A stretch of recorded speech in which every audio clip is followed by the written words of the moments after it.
مثلما كان عزيزا لبلده فوق التراب، سيظل تراب سوريا وفيا عزيزا لجسده الطاهر.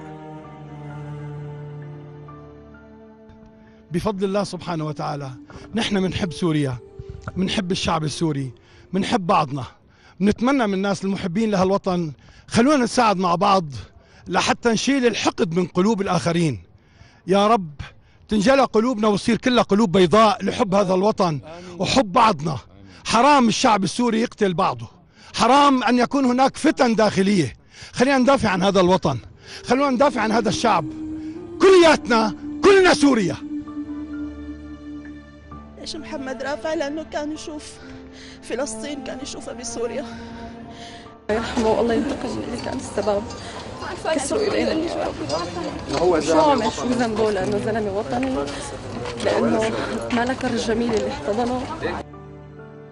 العربي الفلسطيني السوري محمد رافع، شهيد موقفه النبيل ووفائه والتزامه وفنه الذي نثره لخدمة بلده ووري الثرى.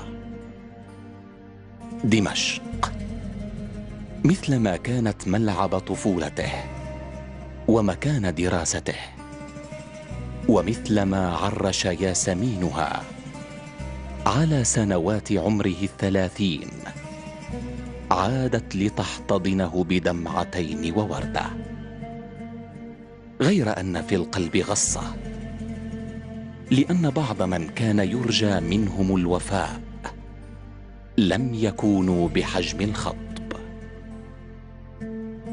أكثر من إنه المدام كيندا والمدام أصالة قاعدين بأبراجهم بقصورهم المشيدة يلي إن شاء الله يا رب بتنهار عليهم، عم تشمتوا بميت بشهيد سوريا. لك هي بلدكم، ما عم تصدق هدول مو سوريين، لا مو سوريين، بلا طول وقتهم قاعدين عم يشمتوا عليه.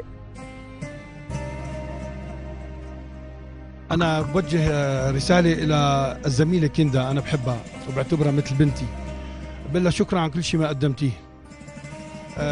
الأخ الأستاذ جمال سليمان عتبي عليه كبير كثير لأنه عشرة عمر أنا وياه.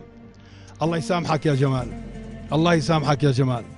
أيضا بقول لها لأصالة شكرا كتر خيرك، أنت ما قصرتي بحق الوطن لحتى ما تقصري بحق محمد. محمد رافع، تصبح على وطن. قتل 29